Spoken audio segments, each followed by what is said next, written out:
وَإِن تَعُدُّوا نِعْمَةَ اللَّهِ وَإِن تَعُدُّوا نِعْمَةَ اللَّهِ وَإِن تَعُدُّوا نِعْمَةَ اللَّهِ لَا تُحْصُوهَا إِنَّ اللَّهَ لَغَفُورٌ رَّحِيمٌ.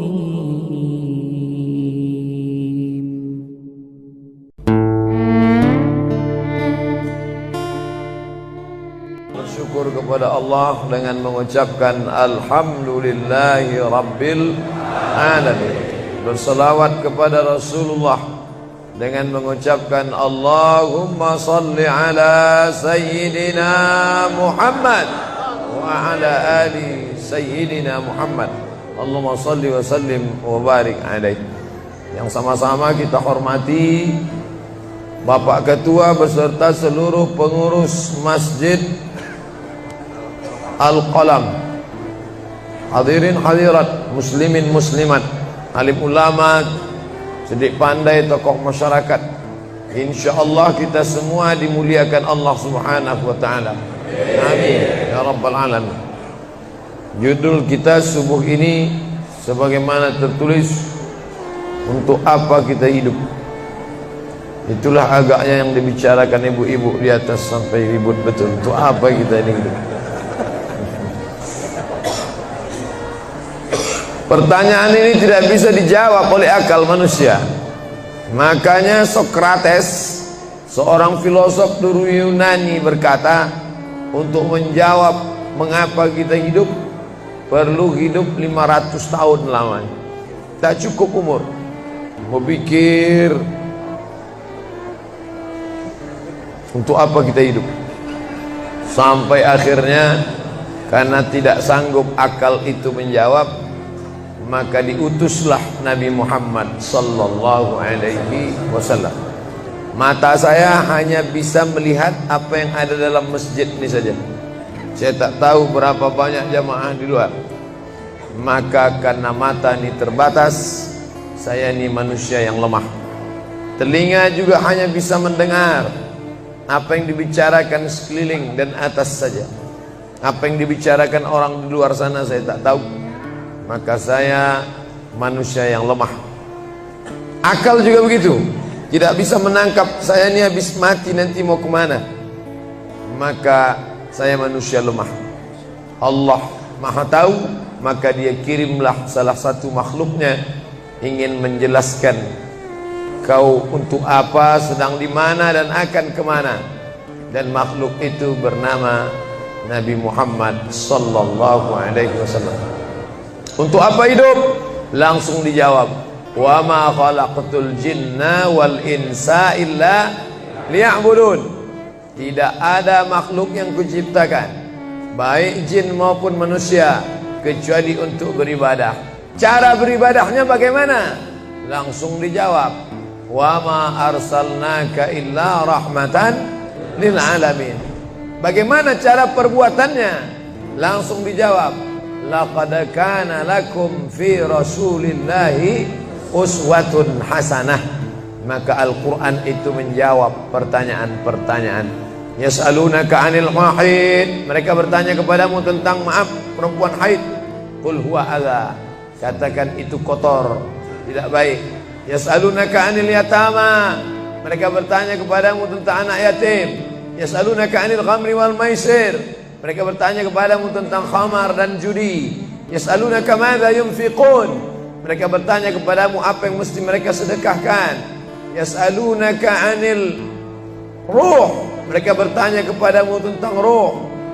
Qulir ruhu min amri rabbi, katakan ruh urusan Allah Subhanahu wa taala.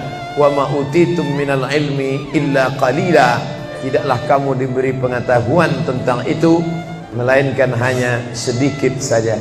Jadi Al-Quran menjawab berbagai pertanyaan yang tak dapat dijawab oleh survei, tak dapat dijawab oleh lembaga penelitian riset.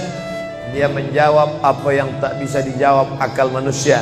Pepatah Melayu berkata, kalau galah panjang sejengkal, jangan laut hendak diduga. Galah artinya bambu. Orang kalau naik rakit bambu mesti ditanamkan ke dalam sungai. Kalau panjangnya cuma sejengkal, jangan laut hendak diduga. Itulah orang yang terlalu memaksakan akalnya, akhirnya ngomong sendiri dan senyum sendiri. Akhir puncak daripada akal adalah ngomong sendiri, senyum sendiri. Angkot lewat pun dia senyum. Nauzubillah. Oleh sebab itu kita yang sangat rendah, hina ini mengaku lemah. Aku berserah kepada Engkau ya Allah. Berserah itu bahasa Arabnya istislam. Makanya kita ini tadi mengaku di hadapan Allah hanifan musliman. Aku condong kepada kebenaran, musliman, dan aku hanya berserah diri kepada Engkau ya Allah ya Rabbal Alamin. Makanya apa kata Allah kita ikut. Padahal ini akhir pekan, weekend, maunya santai, tapi kita ikut apa kata Allah Subhanahu wa taala. Bangun subuh ikut. Padahal ini mestinya santai di rumah, tidur-tiduran, membalaskan sakit hati hari Senin, hari Selasa, hari Rabu, hari Kamis, hari Jumat. Ini hari Sabtu, tapi justru hari Sabtu bersusah payah, berdingin-dingin di luar. Bahkan kabarnya jam 3 sudah ada yang datang ke masjid ini. Bahkan ada yang mabit di samping danau. Bayangkan itu. Orang mabit di Musdalifah, yang mabit di samping danau. Oleh sebab itu maka ini apa yang membuat makhluk ini bisa begini? Itu semua adalah orang-orang yang mengerti untuk apa kita hidup. Karena hidup adalah untuk beribadah. Bangun tadi dari tidur langsung beribadah. Buka mata, ibadah pertama adalah zikir. Alhamdulillahillazi ahyana ba'dama amatana wa ilaihin nusyur. Masuk kamar mandi, tempat najis, kotor, bau, kotoran, tempat setan, tapi tetap menjadi ibadah. Dalam WC-nya pun ibadah. Dia masuk lagi ke kiri, dia katakan Allahumma inni a'udzubika minal khubusi wal khaba'is. Keluar dari kamar mandi itu ibadah juga. Dia langkah kaki kanan, dia katakan ghufranaka, ghufranaka, maafkan aku ya Allah. Mengapa dia minta maaf keluar dari WC? Karena selama di WC dia tidak menyebut Allah. Lidah yang diciptakan untuk beribadah, selama di dalam tidak beribadah, maka ibadah di dalam WC hanya hatinya saja berzikir. Tak boleh menyambut seruan azan. Terdengar suara azan masuk ke WC, Allahu Akbar, Allahu Akbar, Allahu Akbar. Oh, tak boleh. Tak boleh mengucapkan salam. Assalamualaikum. Nabi diam. Assalamualaikum. Nabi diam. 3 kali diucap, Nabi diam. Selesai keluar dari toilet, WC, barulah Nabi menjawab Waalaikumsalam warahmatullah. Karena tidak boleh menyebut nama Allah, maka minta ampun keluar dari WC. Karena lidah yang semestinya dipakai untuk menyebutmu ya Allah, berzikir mengingatmu ya Allah, tadi tak kupakai selama beberapa menit di dalam. Maka dia katakan ghufranaka. Lalu kemudian melihat wajah di cermin, mana tahu ada kotoran di mata. Jangan sampai kita berjumpa sama orang di masjid, orang senyum, kita senyum, yang disenyumkan orang kita. Maka lihat dulu baik-baik. Maka ketika melihat wajah, dia pun menjadi ibadah. Allahumma kama hassanta khalqi fahassin khuluqi. Sebagaimana kalau kau sudah perbaiki bentuk ciptaanku ini menjadi sempurna, maka perbaikilah akhlakku ya Allah. Lalu setelah itu berangkat dari rumah menuju masjid, beribadah juga. Bismillahi tawakkaltu ala Allah, la haula wala quwata illa billah. Setiap langkah kaki ke Masjid Al-Qalam ini bernilai 1 langkah menghapus dosa. Langkah kedua mengangkat derajat. Langkah ketiga menghapus dosa. Langkah keempat mengangkat derajat. Tidak tanggung-tanggung, derajatnya diangkat Allah. Siapa yang duluan datang langsung dapat di depan. Tapi ada orang terlambat tetap tinggi juga derajatnya. Mana dia? Ini yang di atas. Siapa bilang perempuan direndahkan, dihinakan? Perempuan dimuliakan.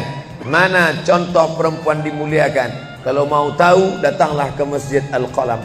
perempuan dimuliakan. Bapak Ibu yang dimuliakan Allah, masuk ke dalam masjid, langkah kaki kanan, Allahumma inni as'aluka min fadlik. Itu doa nanti keluar. Tapi ketika akan masuk, apa doanya? Allahumma ya Allah, iftahli, bukakan untukku abwaaba rahmatik, pintu rahmatmu bernilai ibadah. Duduk berzikir, jangan ngobrol, jangan cerita.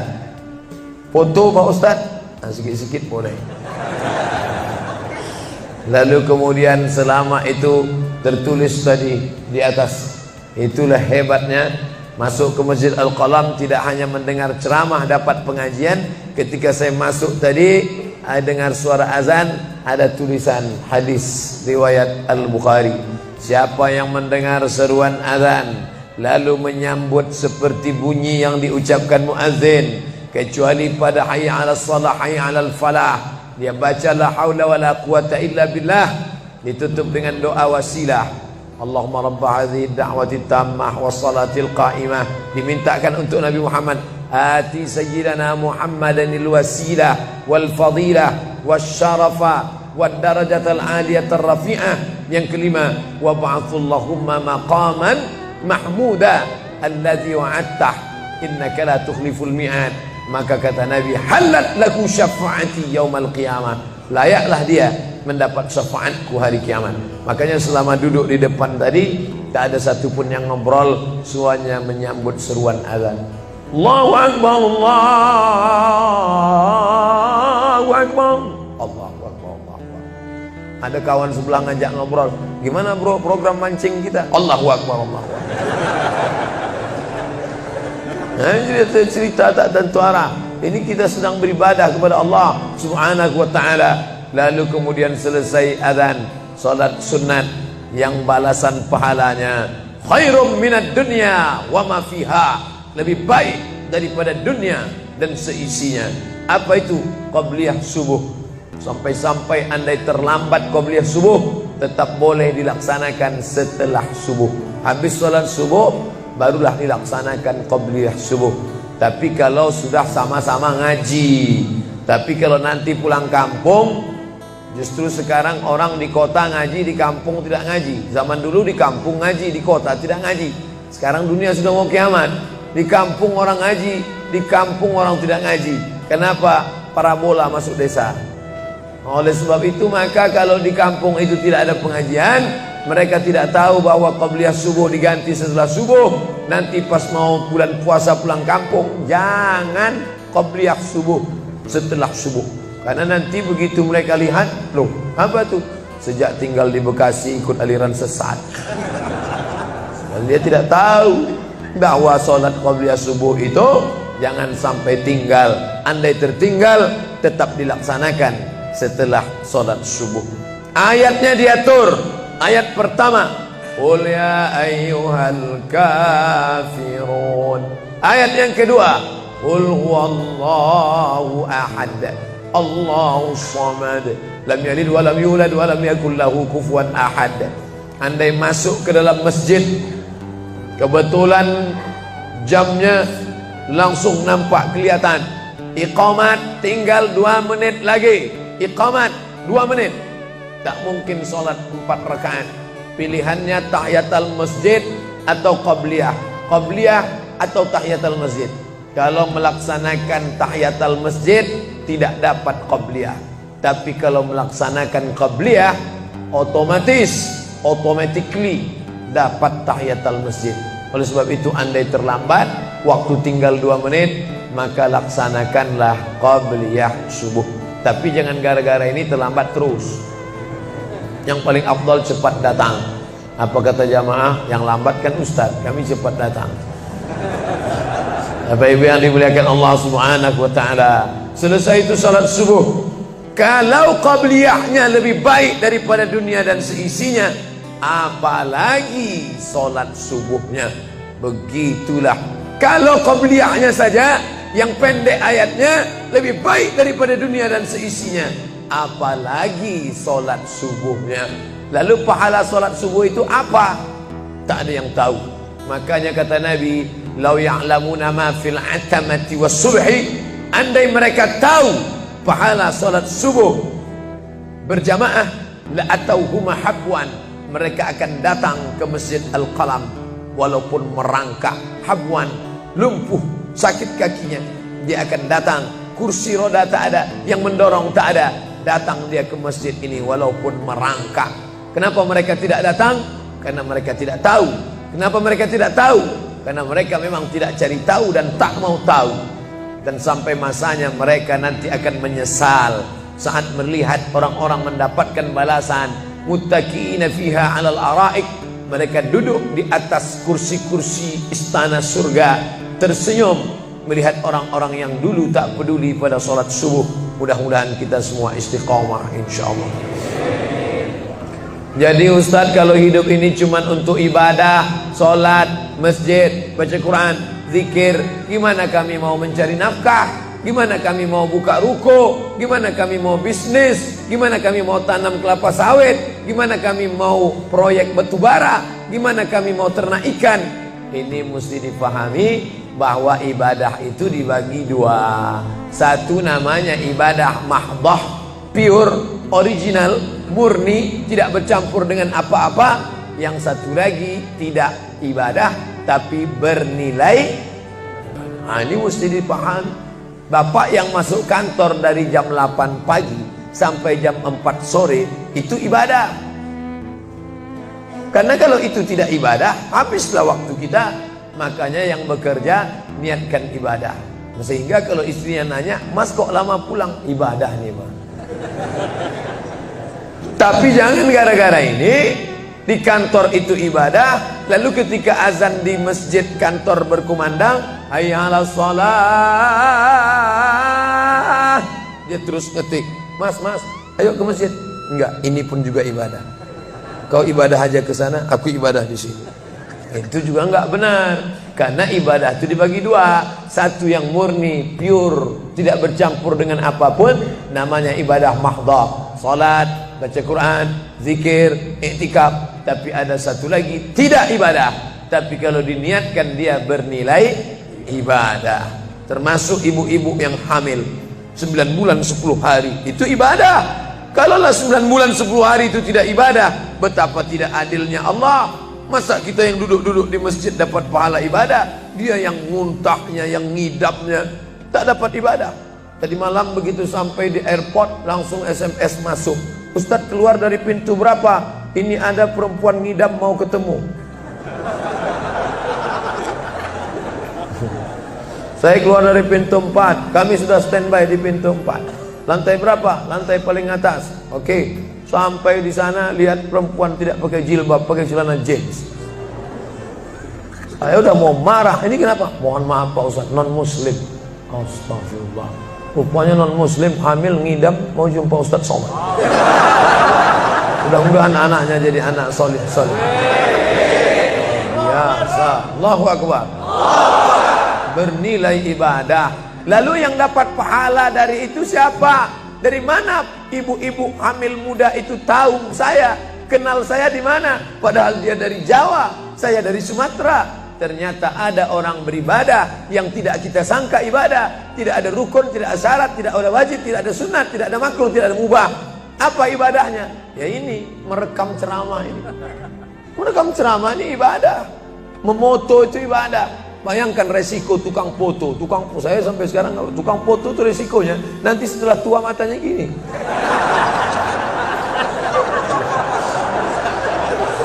Tapi kalau mereka niatkan ikhlas untuk ibadah, maka insya Allah sehat walafiat. Ini sampai sekarang yang banyak moto-moto ustadz itu mana ada matanya tetap aja sehat. Kenapa? Karena diniatkannya untuk ibadah. Hidup ini kalau berniat ibadah tidak ada capeknya, tidak ada lelahnya.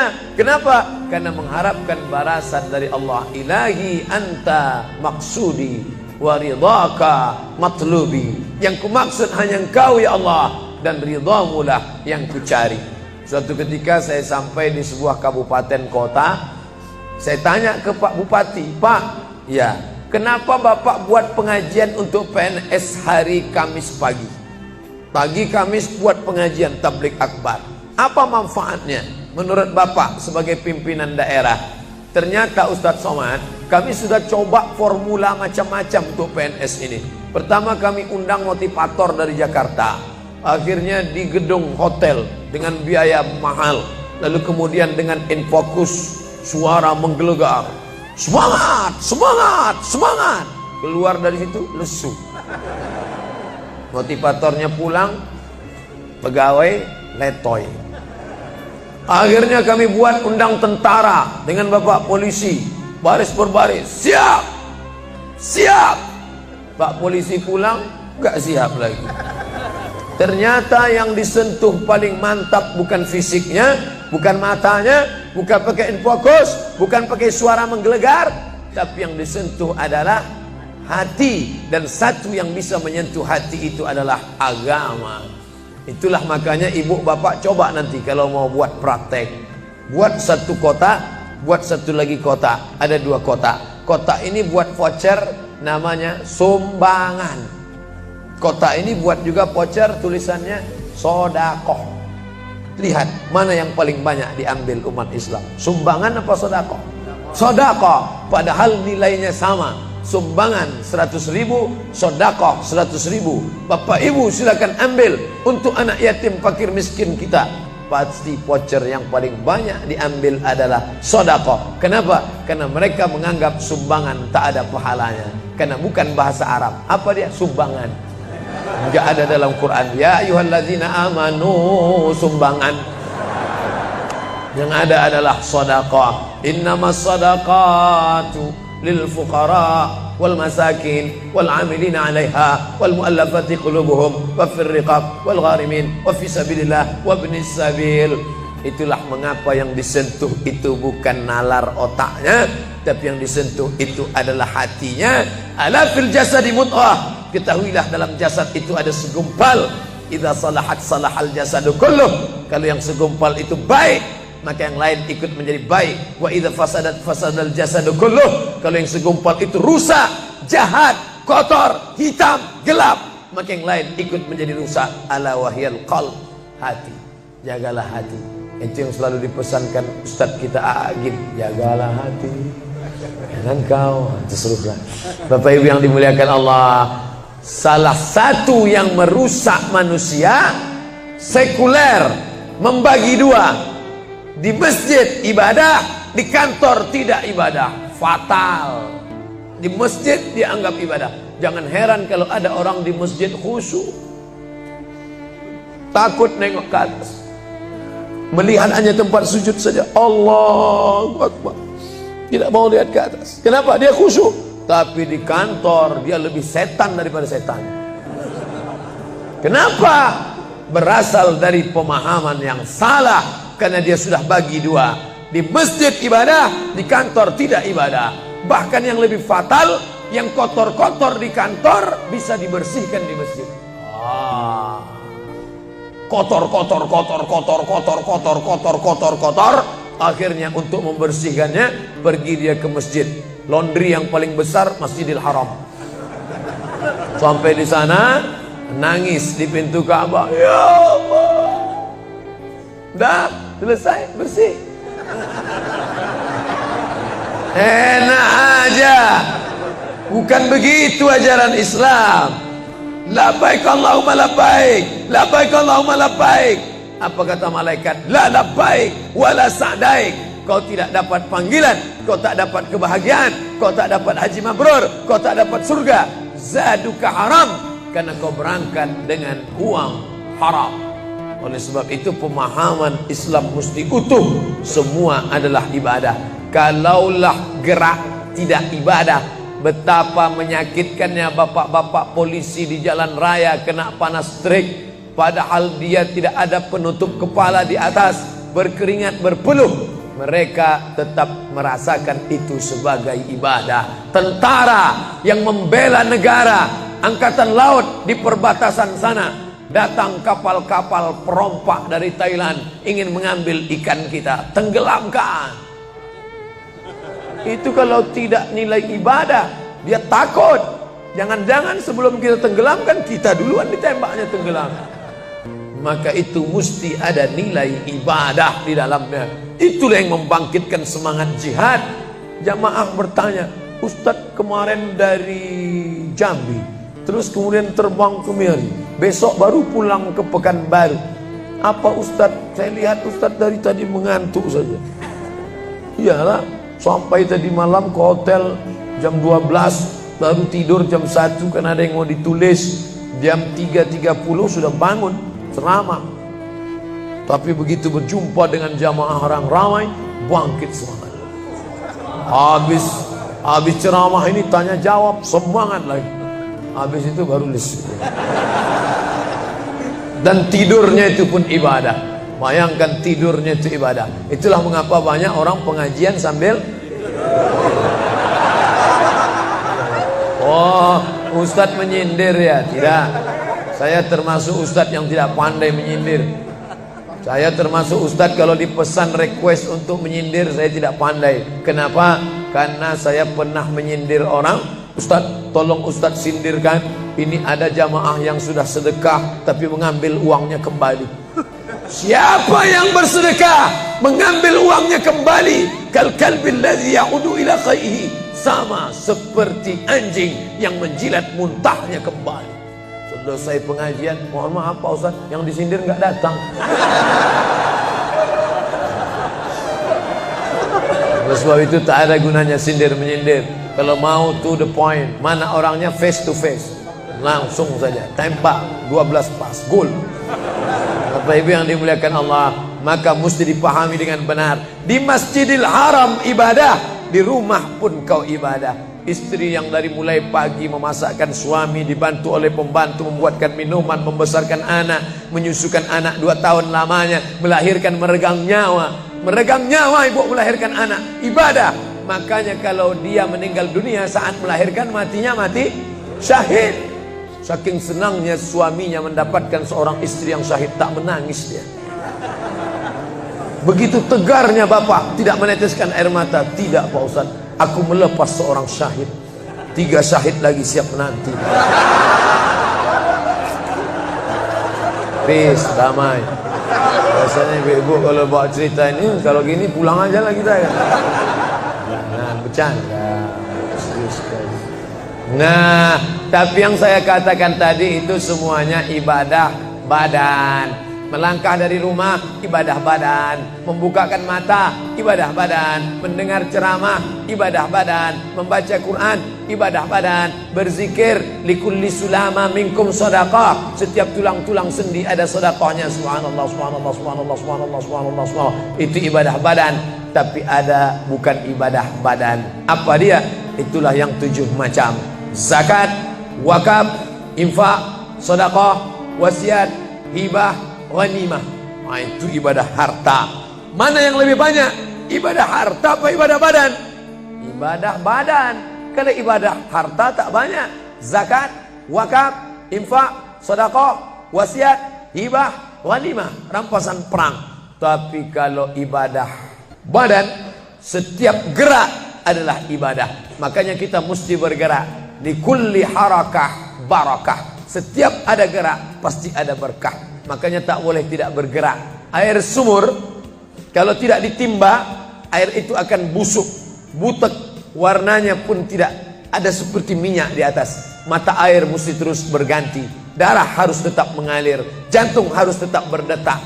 Makanya jangan pernah kosong dari aktivitas. Fa iza farata fansab. Selesai dari satu ibadah, pindah ibadah lain. Selesai ibadah tegak, pindah ibadah ruku. Habis ibadah ruku, pindah ibadah tegak. Habis ibadah tegak, pindah ibadah sujud. Habis ibadah sujud, pindah antara 2 sujud. Selesai sudah salat, lalu kemudian puasa. Selesai puasa, lalu kemudian berzakat. Selesai zakat, lalu kemudian mengitari Ka'bah. Subhanallah walhamdulillah wa la ilaha illallah wallahu akbar. Selesai itu melontar jumrah. Selesai itu menggunting rambut. Selesai itu berzikir. Tidak pernah kosong. Sampai kapan?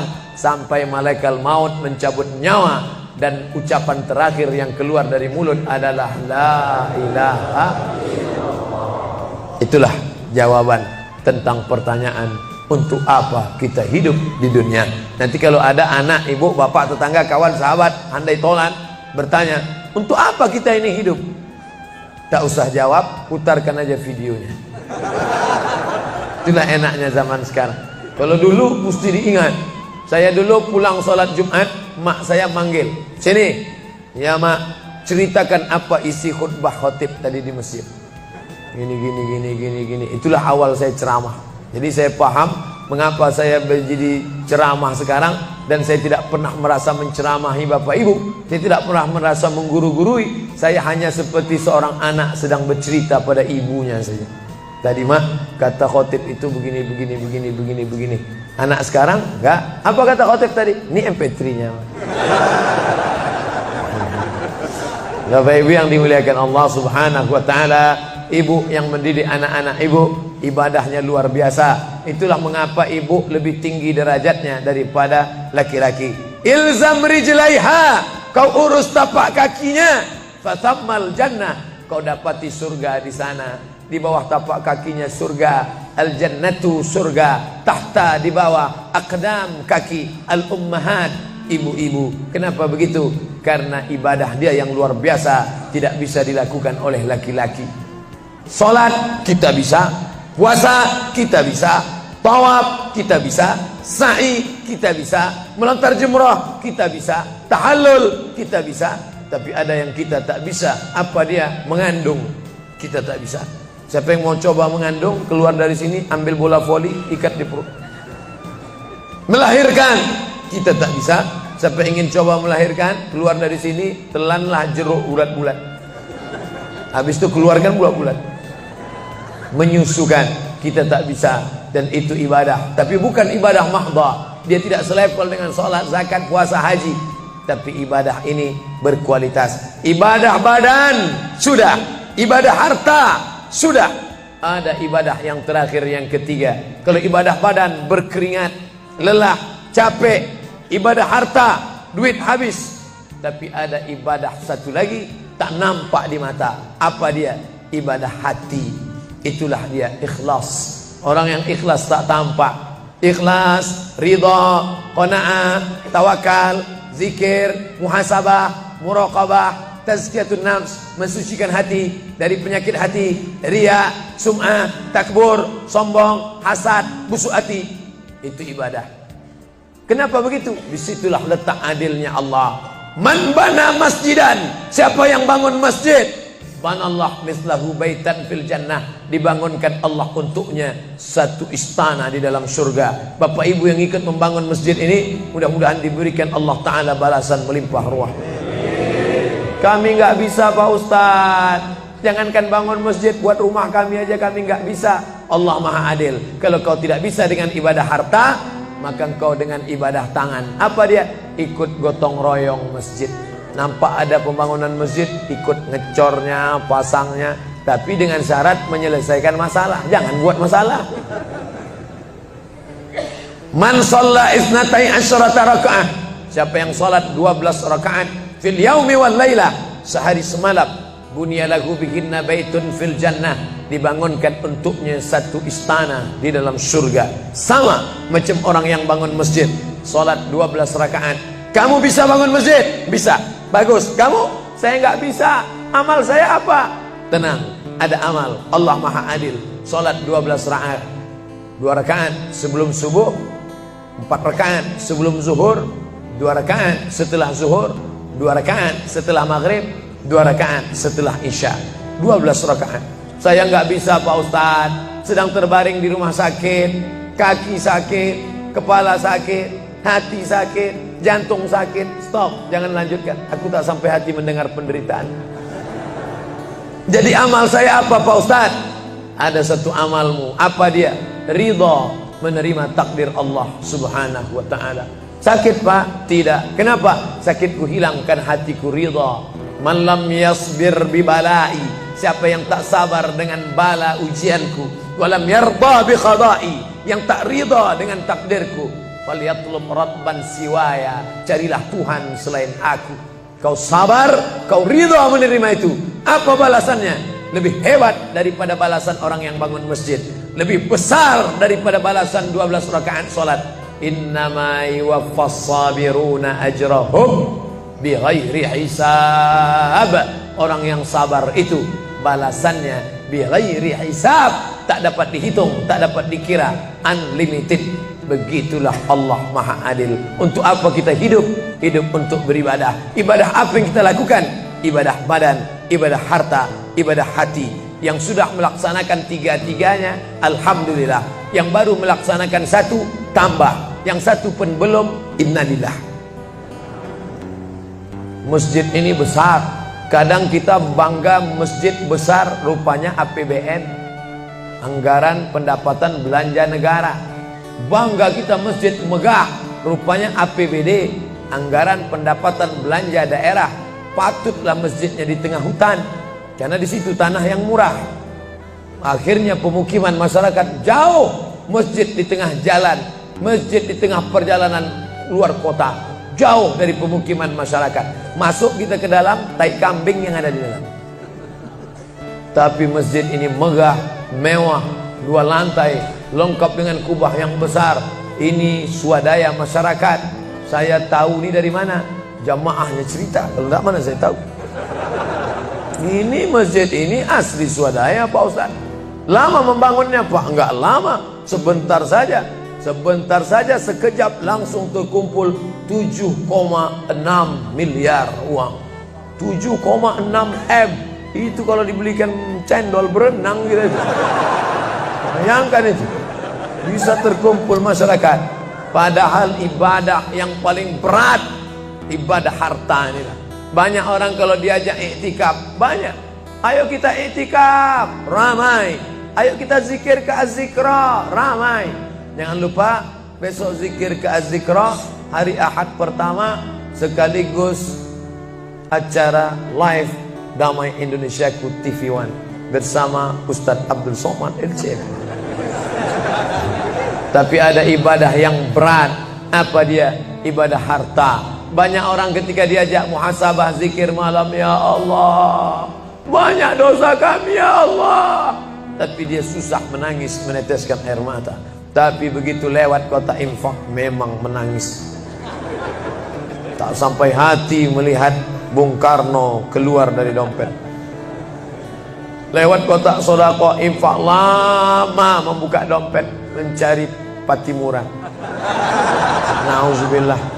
Mudah-mudahan kita tak termasuk golongan yang bakhil ini. Kenapa? Karena setan selalu asyaitan, setan ya'idukumul faqra, membisikkan kepakiran. Jangan beri, jangan beri, jangan beri, nanti kau susah, nanti anak kau tak makan, nanti kau dikeluarkan kerja, kau makan apa, nanti kau mau beli rumah, nanti kau mau beli tanah, nanti kau mau beli mobil, nanti kau mau beli cincin, nanti kau mau beli kamera, nanti kau mau ganti HP, uangmu tak ada. Setan selalu berbisik-bisik. Lawan setan itu. Qul a'udzu birabbinas, malikin nas, ilahin nas, min syarril waswasil khannas, alladzi yuwaswisu fi sudurin nas, minal jinnati wan nas. Hanya saja kalau yang berbisik itu setan, kita baca ayat kursi, insya Allah dia kabur. Ini yang berbisik ini kawan kita. Kita bacakan ayat kursi, hafal pula dia dari kita lagi. Tapi tak apa-apa, tetap aja bacakan. Allahu la ilaha illa huwal hayyul qayyum, la ta'khudhuhu sinatun wa la naum. Hembuskan ke wajahnya. Bapak Ibu yang dimuliakan Allah, setelah ibadah 3 ini kita lakukan, ibadah badan sudah, sholat subuh sampai melimpah ruah ke belakang. Saya dengar suara hati tadi, lapor, tenda sudah penuh, sudah melimpah ke jalan. Masya Allah. Ibadah harta sudah 7,6 M. Ibadah hati sudah, sabar, ridha, qanaah, tawakal. Tapi jangan lupa, datang merusak yang 3 ini, perkelahian, merusak ukhuwah Islamiyah. Masjid yang besar, kalau sudah kelahi di dalamnya, tinggal kelahi, tak lagi ada persatuan. Masuk masjid bukan baca doa pintu masuk masjid, malah masuk masjid ngelihat kira-kira dia di mana ya. Oh dia di sana, gua di sini lah. Oh di sini, dia di sini. Sampai akhirnya suatu hari terlambat, lupa ngelihat. Allahu Akbar, rupanya dia di samping. Jangan kelahi. Wa'tasimu bihablillah. Berpegang teguhlah dengan tali Allah. Tali Allah itu apa? Al-Quran dan Sunnah. Apalagi ulama. Gak ngerti Quran, gak ngerti Sunnah, tanya ulama. Al-ulama warasatul anbiya. Wa'tasimu bi'amrillah, berpegang teguh dengan tali Allah. Wala tafarraqu, jangan berpecah belah. Coba lihat bunyi ayatnya. Andai ayat itu sampai bi'amrillah titik sudah cukup. Berpegang teguhlah dengan cara tali Allah, cukup. Mengapa ujungnya tetap ditutup wala tafarraqu, jangan berpecah belah? Karena banyak orang yang sudah baca Quran, sudah sholat, sudah puasa sunat, tapi hatinya pecah bercabang. Galah patah boleh disambung, kaca retak boleh direkat, hati rusak kemana obat akan dicari. Oleh sebab itu kalau ada fitnah-fitnah, tabayun, klarifikasi. Jangan su'uzan, ijtanibu katsiran minaz-zan. Kepengurusan masyarakat jamaah sayang kebersamaan rusak gara-gara apa? Gara-gara nila setitik rusak susu sebelanga.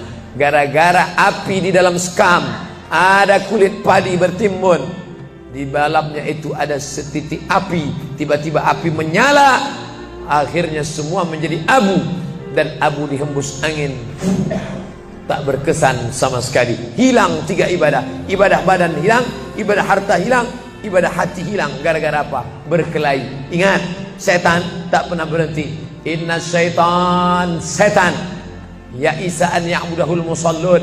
Setan kalau sudah melihat orang sholat, dia tidak lagi goda mereka untuk menyembah, sembahlah aku, sembahlah aku, sembahlah aku, sembahlah aku. Tidak. Tapi apa yang dia lakukan? Walakin fit tahrish, menanamkan permusuhan ke dalam hati orang yang sholat. Kejaga ini, jangan kita bertengkar gara-gara masalah khilafiyah. Saya kalau jadi imam di masjid dekat rumah saya jadi imam, saya baca kunut. Dan imam-imam dekat rumah saya itu saya pesan harus baca kunut, karena saya berpegang mazhab Syafi'i. Tapi ketika sholat di Masjid Al-Qalam, saya tidak tahu jamaah di sini pakai kunut apa tidak. Saya tidak ingin merusak kebiasaan mereka. Mana tahu mereka ikut mazhab Hambali, mana tahu mereka Muhammadiyah, saya tidak tahu. Maka ketika diminta jadi imam, Ustaz jadi imam, batuk. Saya tak mau merusak, biarlah imam tetap saja. Rupanya imam di Masjid Al-Qalam tidak baca kunut, ya saya tetap ikut sholat. Apakah perlu saya ulang sholat saya? Tidak, sholat saya sah. Karena apapun ormasmu, apapun mazhabmu, mau NU, mau Muhammadiyah, mau Perti, mau Persis, mau Al-Irsyad, mau Jamaah Tabligh, mau FPI, mau mazhab Hanafi, mazhab Maliki, mazhab Syafi'i, mazhab Hambali, semuanya sepakat sholat subuh itu wajib. Jadi yang wajib aja kita laksanakan. Adapun perbedaan teknisnya, yang satu pakai usolli, yang satu nggak pakai usolli, yang satu ngangkat tangannya ke telinga, yang satu ngangkat tangannya ke bahu, yang satu bismillahnya jahar, yang satu bismillahnya sir, yang satu ayatnya panjang, yang satu ayatnya pendek, yang satu pas mau turun sujud tangan duluan, yang satu lutut duluan, yang satu duduknya tapak kakinya duduk di tapak kaki kiri, yang satu duduknya langsung pantatnya ke lantai, yang satu telunjuknya ngangkat sekali, yang satu berkali-kali. Itu masalah teknis simple sederhana. Ada masalah yang lebih besar. Apa masalah kita yang lebih besar? Membeli tanah baru untuk buat sekolah Islam, membeli tanah baru, ruko baru untuk buat apa? 212 mat, kita mat. Orang Islam belanja di warung Islam. Alangkah indahnya selesai acara sholat subuh bersama, pengajian bersama, selesai itu belanja beras minyak goreng bersama. Serbu. Sehingga bangkitlah ekonomi umat. Berapa pegawai bisa ditampung bekerja? Langsung membeli beras ke tempat-tempat tanaman masyarakat, sehingga mereka tidak menjadi korban rentenir. Musim menanam diulur, kasih pinjaman pupuk, pinjaman tanah. Masa musim manen ditarik, mereka menjadi korban rentenir lintah darat. Disedot darah mereka sampai kering dan mati. Kita selamatkan dengan apa? Dengan market. Masjid punya market. Saya beberapa kali meresmikan market punya masjid di Masjid Raya Batam, Masjid Agung Batam. Itu di bawahnya ada super mini market untuk jamaah. Kemarin pulang dari Pulau Bintan, itu juga meresmikan. Di Dumai begitu juga. Nah, ini 212 Mart, terserah namanya apa. Ada 212 Mart, ada namanya Kita Mart, atau bisa juga buat Somart. Nah, bisa juga. Bapak Ibu yang dimuliakan Allah Subhanahu wa taala, maka visi misi kita ke depan, jauh melihat ke depan. Kami harus punya pusat perbelanjaan komunitas muslim, kami harus punya komplek perumahan muslim. Nah, ini semua yang akan menyelamatkan kita. Kalau sudah begitu, maka mengertilah untuk apa kita hidup. Dan setelah itu kita pun mati dalam keadaan tenang. Baru anak kita bisa berkata, mari kita antar jenazah almarhum Abdul Somad menuju tempat peristirahatan terakhir. Karena memang benar-benar istirahat. Tapi berapa banyak orang tidak istirahat. Karena amal badan tak ada, amal harta tak ada, amal hati tak ada. Tak pernah memikirkan masjid, tak pernah memikirkan umat, tak pernah memikirkan belanja umat, tak pernah memikirkan pendidikan anak-anak umat. Akhirnya mati yang layak untuk dia. Mari kita antar dia menuju azab pertama, akan menyusul azab-azab berikutnya. Na'udzubillah.